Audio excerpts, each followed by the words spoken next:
Bismillahir Rahmanir Rahim, Surah Bani Israel, chapter 17, and we will cover verses 31 to 38.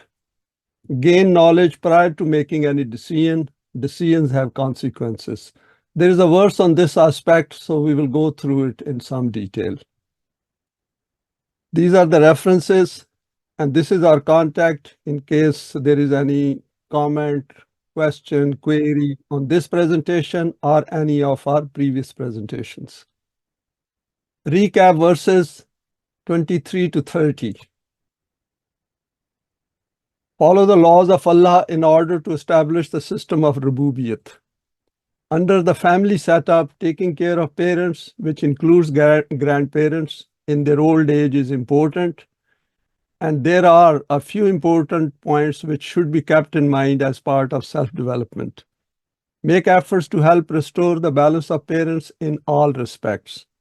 Parents become frail and sensitive in old age and need to be treated with kindness and compassion. It is also important to keep in mind the fact of their contribution to their children when they were young.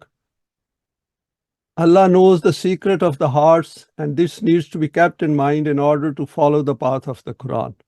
Do saleh deeds willingly in order to emulate the divine attributes and to manifest these within the permanent values. Part of the procedure for self-development is to become conscious of the rights of human beings who are in need. Acknowledge them and then do something about it. The reference to parents is in order to understand this aspect. Do not exceed the limits in anything you do. Maintain a balance, especially in the disposal of wealth within the man-made systems. Keep in view the distribution of the means of sustenance in the world and the laws governing this aspect in order to feel the need for Deen as a system of life. Under the system of Deen, this aspect will help to establish the system of Rububiyyat. An overview of today's presentation. The system of Deen needs to take care of children in the land, and this should include all aspects of sustenance, education, training, and self-development. When the system is not yet in place, this should be kept in view during the transition period. All choices and decision-making needs to be guided by the permanent values. One such aspect is related to the education and conduct regarding sexual activity, which is for the purpose of the continuation of the human race.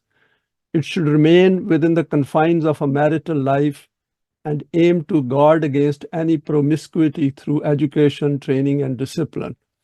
People who transgress need to be held accountable. Human life must be respected, and the killing of any human being unlawfully must be dealt with through justice and fairness. And we should keep in mind that life is a one-way street. Once a life is lost, that life has lost the chance of staying in this world and be able to do something good. The system should take care of all aspects of this and ensure that justice is done to the heirs of the victim. Business dealings should be honest and transparent and regulated through proper rules and codes of practice. The education system should promote acquisition of knowledge through the use of the senses and cognitive abilities. People should be encouraged to keep well informed about the state of affairs within society and the world at large. They should be fully conversant with Quranic precepts and their application so that they have a knowledge-based self which cannot be influenced by man-made systems and its manipulations. Now we go to the first verse of today's presentation, 1731. Pay attention to children and their brought up. And we have seen that in the previous lecture, we covered the duties towards parents. And over here, the Quran is drawing our attention towards bringing up the children. وَلَا تَقْتُلُوا أَوْلَادَكُمْ خَشْيَةَ إِمْلَاقٍ نَحْنُ نَرْزُقُهُمْ وَإِيَّاكُمْ إِنَّ قَتْلَهُمْ كَانَ خِطْئًا كَبِيرًا. And remember, never keep your progeny deprived of knowledge and training due to this fear that you will become poor. The responsibility for the provision of the means of sustenance for you and your progeny is with the divine system. One fundamental objective of the establishment of this system is also that it guarantees the necessities of life to every individual, and in this way, by making human beings relaxed from the aspect of economic concerns, makes him free for the higher purpose of humanity. Remember, keeping children deprived of knowledge and training is a very great error, and killing them is such a huge crime which cannot even be conceived of. Further reflections on this verse. Here the Quran has set out the importance of educating and training the younger generation, because if they are exposed to the correct environment, then the future of the society becomes secured. The verse addresses us at two levels. Firstly, to identify the problems created by non-Quranic values and come to terms with their ill effects. Secondly, to figure out the psyche behind these problems which cannot be changed mechanically. Those systems with their foundations raised on the materialistic concept of life cannot think beyond the economic basis of human existence. And we see it in present day's world, that nobody talks of human self, they only talk of economic basis of human life. Under such systems, human beings are evaluated based on their worth equivalent to some material value. Here the Quran has pointed to the importance of children as complete human beings possessing a self with choice and intent. The system of Deen created on behalf of Allah needs to cater for every aspect of being human. Because without recognizing that we have a self and it can develop, it can grow, we simply cannot get best out of our life. And if individually we do not understand it, then collectively we cannot, because individuals are going to then pass it on to others. The root of qatl has a number of meanings. For example, to kill someone with an instrument, with a stone, or poison someone. It also means to humiliate and disgrace, and to make someone bow down. And bow down over here is in terms of derogatory aspect of it. That is forcing others to bow down in front of someone. As per Ibn Faras, its basic meaning is to humiliate and to kill. Some more comments on this verse. After giving instruction of وَلَا تَقْتُلُوا أَوْلَادَكُمْ خَشْيَةَ إِمْلَاقٍ, that is, that don't kill your children or do not humiliate and degrade them just because you do not have enough to feed them. And that is where the Quran is drawing our attention as students of the Quran, that pay attention to these aspects so that we work towards it. The Quran next makes a powerful assertion on behalf of Mu'mineen. Note the trust and confidence in Jamaat-e-Mu'mineen, and Quran is addressing you, which is addressing the students of the Quran. Nahnu narzuquhum wa iyyakum, i.e., we provide rizq to them as well as to you. And that is something which, coming to grips with that fact, is very important, because Allah does not interfere directly, we know it, and indirectly He is passing on His responsibility to Jamaat-e-Mu'mineen. Rizq includes every aspect of the means of sustenance and encompasses human needs relating to the body as well as to self-development. And that is why the addressee is kum, that is you, all of us. And Quran has referred to this kind of a rizq, which is related to the system of Deen, as rizqul kareem, which enhances human value. Here the aspects of fear and huzn should also be considered for analysis. Our physical requirements need to be met adequately, and any uncertainty associated with the lack of availability should be addressed. We have seen that in Surah Yusuf, the possibility of the forecasted famine is addressed by advanced planning and then its effective execution. Through these verses, Allah is inviting us to acquire a new psyche which becomes fully alive to human problems, because means of sustenance have to be utilized equitably and justly within the society. And that is the responsibility of the system in the land. And over here, Quran keep drawing our attention that unless these basic needs are met, human beings cannot grow to a higher level, to a higher eminence. Expanding this verse further, we need to take note of all the means of sustenance available to meet the needs of the population. It also means that population needs to be planned and forecast on a long-term basis, and this should take into account the higher purpose of life. Very important, because it cannot be left to people and without being educated and trained in these aspects. And we will expand on this slightly later. Now, next verse 1732, sexual perversion will lead to opening the gates of evil. وَلَا تَقْرَبُوا الزِّنَا إِنَّهُ كَانَ فَاحِشَةً وَسَاءَ سَبِيلًا. A very short verse, but covers some very important aspects of human life. And never go anywhere near fornication, that is, stay away from anything even associated with it. Because Quran over here said, La takraba, don't get anywhere near to it. So all those factors which contribute, lead to this kind of behavior must be addressed. Remember, it is such a transgression of the limits through which obscenity is spread throughout society, and the paths to evil become opened in all four directions. And we live in a world where we can see plenty of it. Further elaboration of some points of interest. This aspect called a zina, which is related to all aspects of sexual promiscuity in human society, needs detailed analysis. We have covered these aspects previously as well, but I thought to put some reflections to refresh our memory. The Quran has provided guidance on this aspect in various verses. The meaning of the root includes, for example, committing fornication, sexual act without marriage.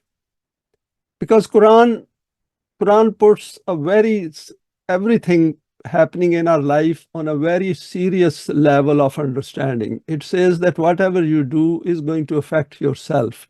And of course, it also has consequences for your physical existence.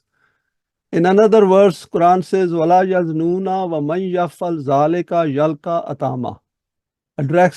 Addressing collectively, nor commit fornication, and any that does this will face adverse consequences.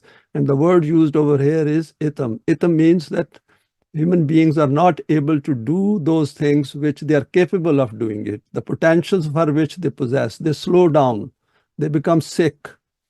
This points to the evil effects which ensure collectively in the society in the long term.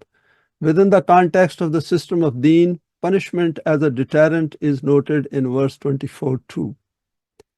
We need to look at this aspect by focusing on the aspect of self-development, which is the focal point of the Quranic teaching, i.e., we need to see that every activity of our life is within the permanent values.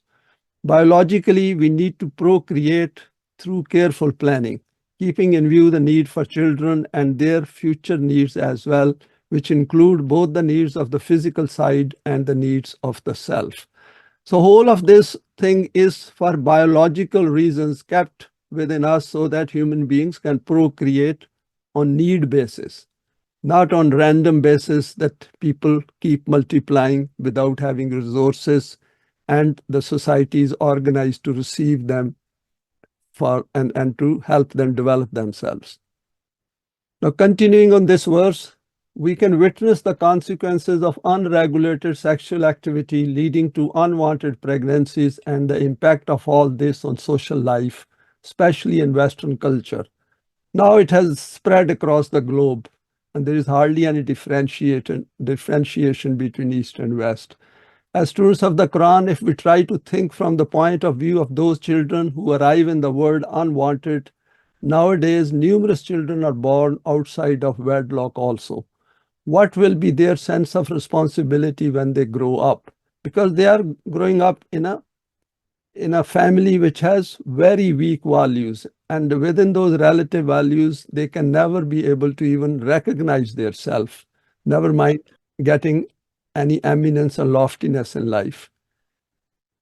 Bearing in mind that children are influenced by the environment in which they are brought up.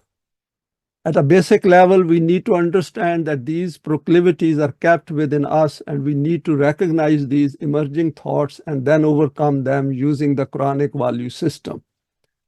The Quran has referred to this aspect, for example, in Surah Yusuf. Quran says, Anra Burhana Rabbehi, and that is from the messenger Yusuf's side. He, that is Yusuf, saw the evidence of his Rabb, i.e., since he knew that this is wrong, hence there was no question of being lured by this. And that is very important, that the children should be trained, educated, and they should know that these thoughts will arise and they have to overcome these thoughts, counter these, because in the larger interest of their own self-development, this is important.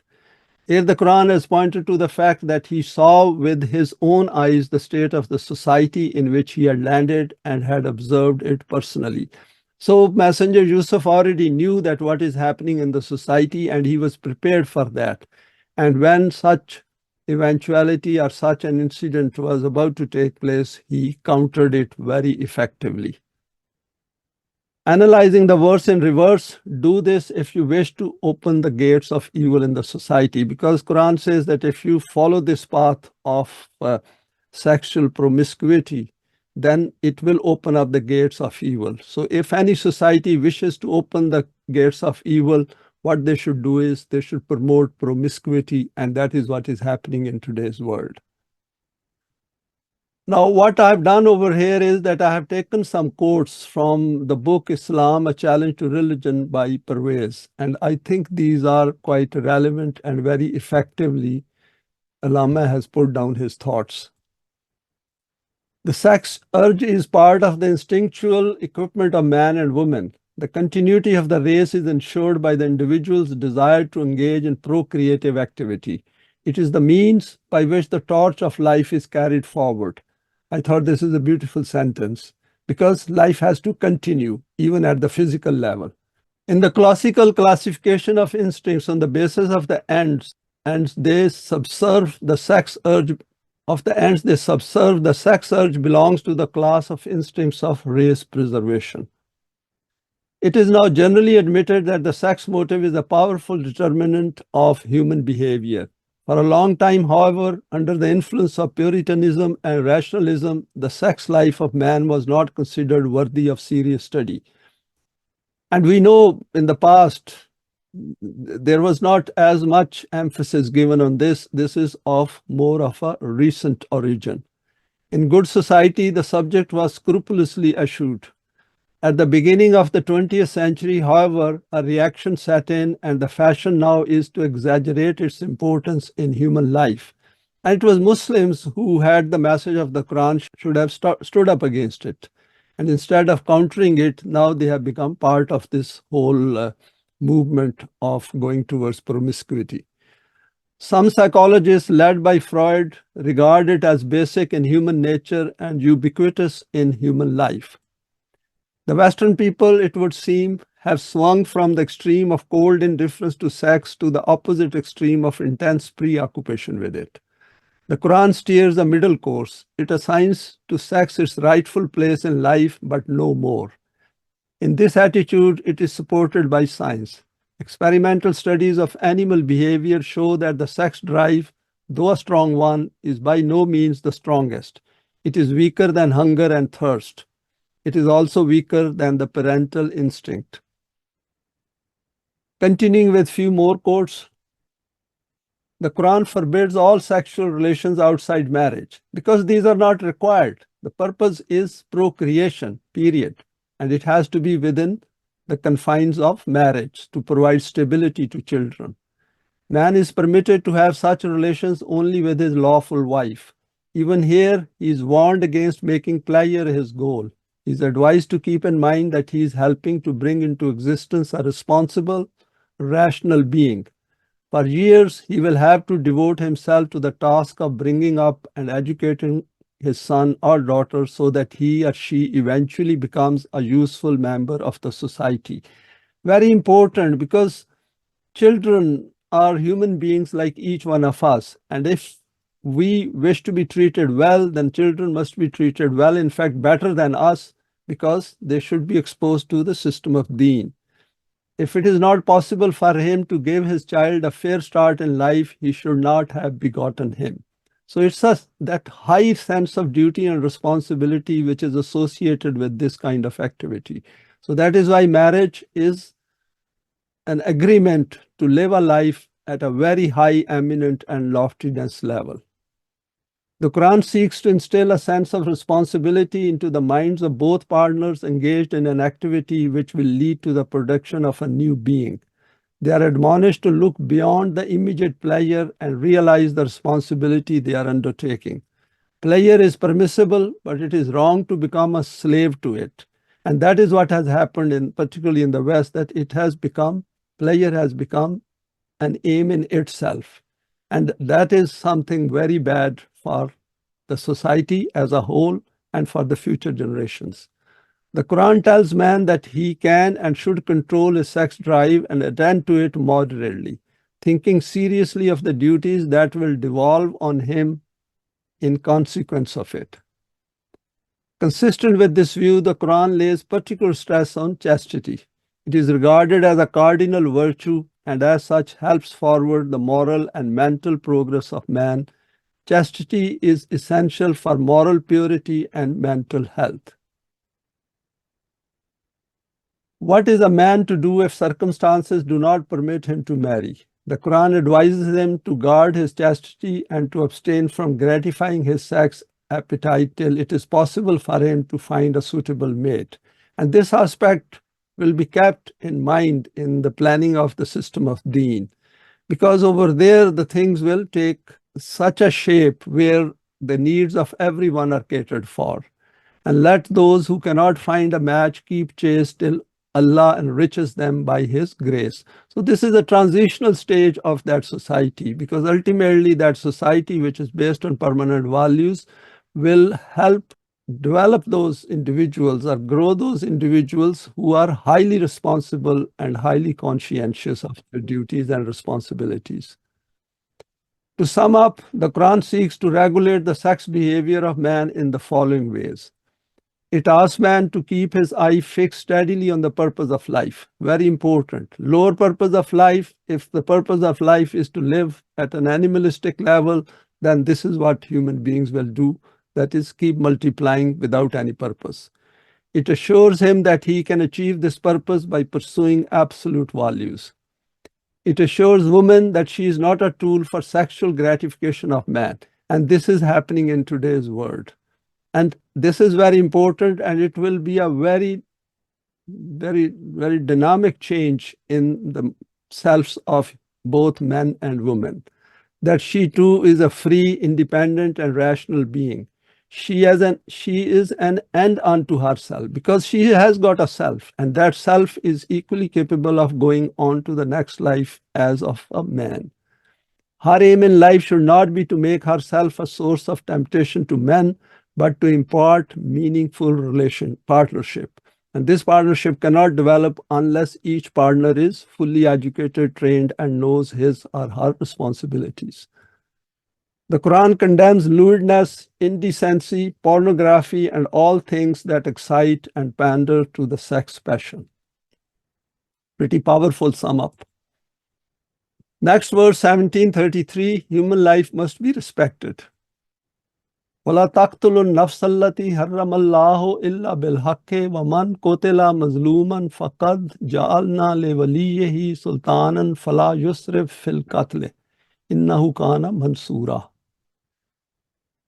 After the preservation of chastity, come to the preservation of human life. For this, keep in mind this fundamental principle, that the killing of that life which has been forbidden, and in Quranic word haram, by Allah, i.e., it is declared to be worthy of respect, i.e., the killing of an innocent. Do not kill it, except in the case that it is the demand of the law of justice. Regarding the individual who is unjustly killed, the murderer should not think that there is no helper or supporter of the heirs of the victim, hence, who can question me? For the heirs of the victim, we have made the divine system, the Islamic society, possessor of control and authority. And we can see what is going on in the world. And over here, Quran is talking about one individual being killed unjustly. And there are now thousands of them being killed unjustly. That is why this system itself will stand behind the heirs of the victim. But it is also necessary for the society that it should punish the crime by remaining within the confines of the law and not exceed these. Few more comments on this verse 1733. Keeping in mind the importance of human life because of possessing a self, cutting short any human life is a serious matter in the light of the Quran.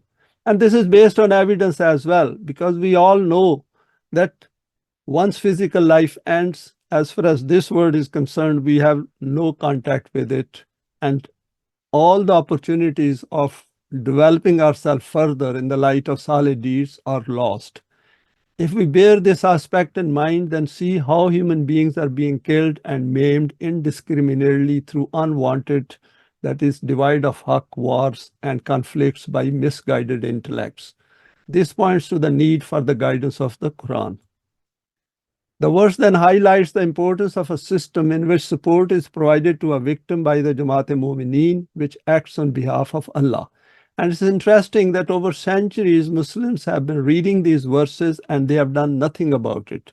They haven't even got any sensitivity about these aspects in the word, and they never make full effort to stop wars. This verse also points to the fact that without this system, people will suffer at the hands of unjust systems where human beings will continue to suffer on a continuous basis. We can witness the state of affairs in today's world, for example, by listening to the hearings of the International Court of Justice on the Palestinian plight. I just put it down over there so that we know that what is going on in the world. By concluding the verse with Innahu kana mansura, for he is to be helped in this matter, here the Quran has not given any option. That is, someone who is treated unjustly must be helped. It has to be done, i.e., the system has to be in place to enact on this. Next verse 1734, all aspects of protection of possessions and property to be addressed. وَلَا تَقْرَبُوا مَالَ الْيَتِيمِ إِلَّا بِالَّتِي هِيَ أَحْسَنُ حَتَّى يَبْلُغَ أَشُدَّهُ وَأَوْفُوا بِالْعَهْدِ إِنَّ الْعَهْدَ كَانَ مَسْئُولًا. After the preservation of chastity and life, the question of the protection of possessions appears before us. For this, keep this principle before you, that the individual who becomes isolated and weak in society, who becomes orphaned, do not go anywhere near his possessions except in that situation where it is necessary to manage it. When these orphans become adults and they acquire intellectual maturity and rationality, then return their entrusted possessions to them. The next principle is to always fulfill your pacts. See how Quran has connected the two aspects of yatim, orphans, and those who are isolated in the society, and to the commitment which we make with Allah. The next principle is to always fulfill your pacts. Remember, you will definitely be held accountable about the fulfillment of your pacts. Acquire ability to apprise with the issues facing the society. Allah has drawn our repeated attention to the issues of those who are left alone due to injustices of the man-made systems, and asked the students of the Quran to acquire the ability to recognize these issues in society and the world in which we find ourselves living. Ideally, these human beings should not exist in this state of deprivation in the first place. And this will only be possible under the auspices of the system of Deen, because the non-Deen system keeps creating these people because they can justify anything. And we know if people who are in the domain of religion, they think that this is okay because people are kept poor so that they can test their charitable desires and charitable actions and get some swap for that. Because they can justify anything wrong happening in the world, and they are not going to put things right. And that is why Quran is drawing our attention and asking anyone who wants to follow the Quran that he or she should develop this sensitivity, and become alive to these issues in the world. In the meantime, we need to deal with those who already exist, and for this, a very clear-cut procedure has to be laid down for everyone's information. If any of these human beings have any possessions, and which includes material plus wealth, then these need to be secured until such a time that these individuals reach adulthood, and then these need to be handed back to them. Implicit in this is the education, training, and guidance to be provided to them so that they are enabled to manage their affairs effectively. Because people have to stand on their own feet so that they can utilize their physical abilities as well as their cognitive abilities to the maximum, to not continue to be in this state despite possessing the means to overcome it. Few more comments on this verse.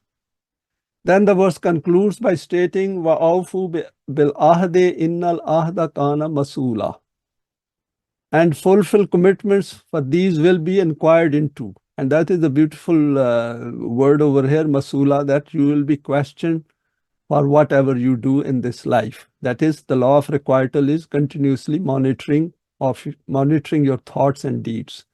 This can be viewed in reference to yatim as well as general instruction. Our commitments to a cause require us to be conscientious and responsible, holding ourselves accountable. The system should be in place to ensure people carry out these tasks diligently. The Quran places frequent emphasis on this aspect and calls out those who break their covenant with Allah. Everything we do is in the presence of Allah. Hence, He becomes witness to all our dealings. This may appear to be abstract or just an idea, and we may take it lightly.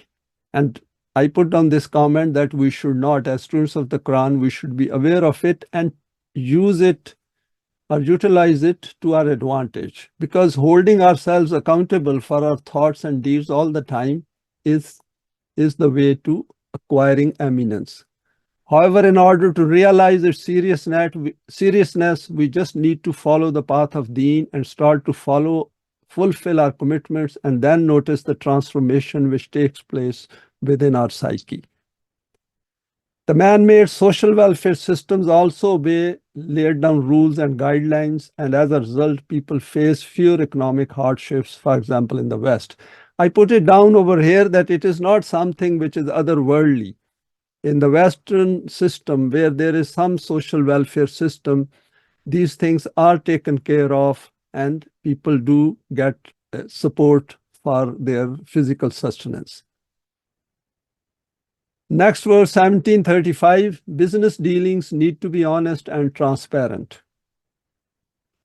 وَأَوْفُوا الْكَيْلَ إِذَا قِلْتُمْ وَزِنُوا بِالْقِسْطَاسِ الْمُسْتَقِيمِ ذَلِكَ خَيْرٌ وَأَحْسَنُ تَأْوِيلًا. And when you measure something, then measure it precisely. And when you weigh, then always weigh using accurate scales. By cheating, there is certainly a paltry benefit, but remember, true benefit is only acquired through correctly measuring and weighing. And it is this very practice of buying and selling which can ultimately maintain the correct balance in society. Maintaining accurate measurements and weights means to base your economic system on equality and justice, to not take anything beyond what is due from someone, nor give anyone less than what is due to them for their effort. More reflections on this verse, 1735. Everything we do has consequences. The Quran asks us to resort to honest dealing in quantity as well as in quality in business affairs. Here we are asked to maintain measure and balance and to never resort to transgression in what is due to others, to such an extent that it states, enmity with some nation should never lead you to do injustice, and this is a permanent value. One main cause of destruction of the people of the messenger Shuaib was dishonesty in business dealings through inaccurate weighing and measurement scales. In whichever organization quality control is not observed, their products gradually lose their market value. And we have seen that in modern manufacturing, quality control is a proper department, and people are employed to observe that everything goes through the system which meets the minimum level of quality which is required of these products, because they all understand that it has long-term effects. In a very competitive market, if the quality of some products is not good, then people will stop buying it. The psychology behind this is that of going for the quick benefits in life. By bringing in the aspect of self-development, the Quran makes it clear that business dealings must be absolutely honest and transparent. The verse sums up its effects by stating, "Zalika khairun wa ahsanu tawila." This kind of policy of honesty will lead to long-term good and is such an approach which will produce balance and beauty in the world. So all Quran is asking is that keep in mind the long-term effects of whatever you do today. And in any case, the students of the Quran have to understand that they have to be absolutely transparent and honest in all their dealings. Next verse 1736, base your opinions on knowledge. وَلَا تَقْفُ مَا لَيْسَ لَكَ بِهِ عِلْمٌ إِنَّ السَّمْعَ وَالْبَصَرَ وَالْفُؤَادَ كُلُّ أُولَٰئِكَ كَانَ عَنْهُ مَسْئُولًا. And this is one verse which we should remember by heart, because there are very important aspects covered in it for our day-to-day employment. And remember that matter about which you do not have personal knowledge, whose investigation you do not carry out yourself, do not pursue it. The meaning of personal investigation is that you should obtain information using your hearing and sight, which includes senses, and then based on this information come to a decision in your own mind, and in this way reach the correct conclusion. If even one link in this process is lost, then your investigation will remain faulty. Just reflect what a big responsibility becomes imposed upon you in this regard. This is because Allah has made you possessor of choice and intent, has not made you like a constrained machine, and has bestowed the means of knowledge and investigation on you for the employment of this choice. The one who does not make use of these shirks from his responsibility. Have full knowledge and information about whatever we do. And there should be a continuous sense of inquisitiveness and curiosity in the world in which we live. Further elaboration, the Quran has placed repeated emphasis on obtaining knowledge, and the hallmark of the system of Deen will be making every kind of up-to-date knowledge available and readily accessible to every child and adult.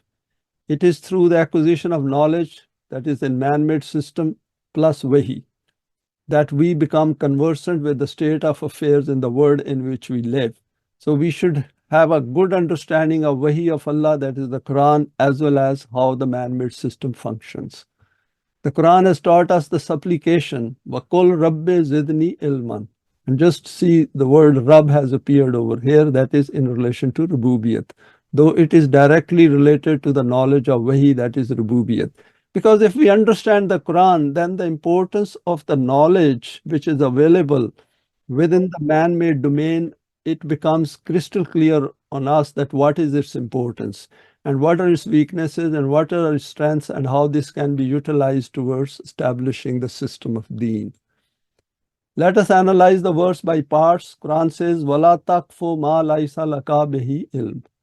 And pursue not that of which you have no knowledge. That does not mean that we should not pursue it. What Quran is saying is that you should pursue and gain knowledge as much as possible, because that is what will make your decision making easy. This means that if we wish to know something, then the first step is to acquire knowledge about it and avoid expressing any opinion until we are in possession of sufficient knowledge. The next part of the verse further clarifies why we need to acquire knowledge. Inna samma wal basara wal fuada. Our hearing, sight, and intellect are provided for this purpose, that we employ these faculties in our daily life to acquire knowledge. Because if we do not do this, then these faculties of ours will remain unused. In order to gain knowledge, we need to pursue this so that these faculties do not remain unused, as then our latent potentials will remain hidden and untapped. Questioning our environment helps. The verse then concludes, Kullu ulaika kana anhu mas'ula. Again, that questioning aspect appears in the verse. The law of requital will hold us accountable for whatever we do. For example, if we do not utilize our potentials, then we will fail to acquire those benefits of life which are meant to be obtained for the good of everyone, including our own selves. If we don't question it, then we cannot find out and discover anything. And that is why wherever in the Western world, research and development is a highly developed side of science. And this is very important, because otherwise the human intellect will become stagnant. It will not go forward. And there is so much to discover in today's world that we can spend the rest of our life and still not be able to even explore a small aspect of science. The question we need to ask is, do I have certain abilities which I have been unable to bring out so far despite the availability of opportunities? And to this aspect, the Quran draws our attention that we will never be able to bring out all those potentials which are kept within us, and that is why we need a life of the hereafter. There needs to be an environment of continuous creation in the human world, both in the physical domain as well as in the domain of the human self. While creating conveniences in every conceivable arena of life, we should also see how much human thought and outlook can become benevolent in terms of doing good to each other. This is what it means to be questioned about our faculties, i.e., whether we use them or not. It is easy to question those areas where some kind of material benefit is involved, for example, business ventures, technological advancement, military supremacy, medical advancement, because their immediate benefits come before us, and nothing wrong with that. But however, we have to keep in view the long-term effects as well. However, issues relating to providing comfort and ease to human beings in distress, suffering from anxiety, depression, fear, grief, these are things which the Quran can help to address. And we should be prepared to admit, I do not know if we don't know about something. And that is very important. Instead of expressing a wrong opinion, we should keep quiet and think through it and say, I don't know, and then go back and make an effort to know about it. Now, next are two verses, 1737. First, our character should manifest in our physical conduct. وَلَا تَمْشِ فِي الْأَرْضِ مَرَحًا إِنَّكَ لَن تَخْرِقَ الْأَرْضَ وَلَن تَبْلُغَ الْجِبَالَ طُولًا. And as in mutual affairs, do not allow frivolities to enter your conversation and conduct. This is because these things also affect the human character. For example, do not walk around with such conceit that it seems as if you wish to split the ground, or walk with your nose in the air as if you wish to reach the heights of a mountain.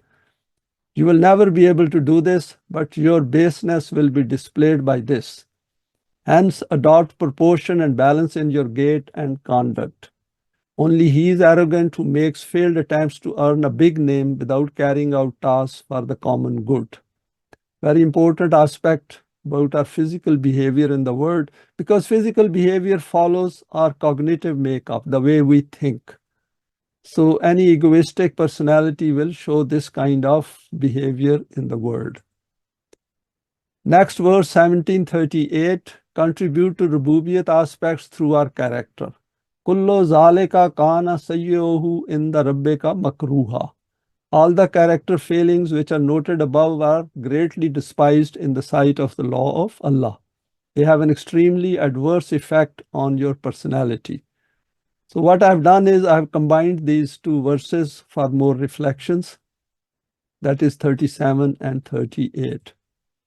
These two verses indicate the state of development of unguided minds in the world. We witness the display of pomp and show on the planet frequently. For example, just see the reception which is organized for a head of state with all those formalities and ceremonies for just an ordinary mortal who is going to die one day and will take nothing with him except his own eye. And it's quite amusing when we see these people, the way they are treated as if they do not belong to this earth, with all the dress they put on and different attires and crowns and all the 21 gun salutes and those kind of things. Just ordinary human beings who are going to be under tons of earth after some time. Similarly, we see glittering and ostentatious displays of power where millions are sent, while in the same land there are people who are homeless. There is abject poverty, child abuse, slavery, and exploitation, etc. The Quran invites us to be mindful of the reality of our existence through these verses and tells us that egoistic thoughts may arise in our hearts and minds, and to be aware of the negative value of such thinking. In the overall balance of our life, such things have no value. See how Quran draws our attention to the minutest, the finest aspects of our living, and all the time drawing our attention to a higher purpose of life and telling us that your stay in this world is finite. With death, it will end. The first verse informs us factually that we are physically tied to the word and have a finite existence. Hence, feelings of conceit and false pride should not mislead us. We should keep doing a reality check of our life on a continual basis. And that does not mean that by thinking of death and we should slow down. No, not at all. The Quran is asking us to keep accelerating, to keep multiplying our efforts in this life. And in any case, as students of the Quran, there is a lot still to be done.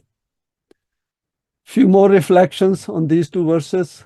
The second verse tells us that doing wrong will waste valuable time in our finite life, keeping us away from the higher purpose which has been put forward by the Quran as part of Rububiyyat. If we bring the aim of our life in line with that which is defined to us with a self, then we will benefit immensely in life. Creating a dislike for those things which create imbalance in the world is part of our effort to understand the message of the Quran. People who create problems in the world, whether actively or passively, need to be a focus of attention of the students of the Quran. All those activities which serve as a hindrance on the path of Rububiyyat need to be recognized and questioned. The verse notes, Sayyahu in the Rabbika makruha. Evil acts are hateful in the sight of your Rabb. Just see, it is related to Rabb. That is, in terms of Rububiyyat, all these acts which Quran has noted and which slows down this process of Rububiyyat are of concern and should be of concern for us. Why are these disapproved of? Because they keep people away from the system of Rububiyyat. This should be taken as guidance that such acts should also become a source of unhappiness for us. We need to be able to identify every one of those issues which hampers the path of development of humanity in this world. Now, what I've done in this slide is that I have added few general points of interest from today's presentation. When the Quran points to human weaknesses and limitations, these should be viewed as the thought process of an unbridled intellect and desires. And we should be able to relate it to various thoughts arising within our own minds as well.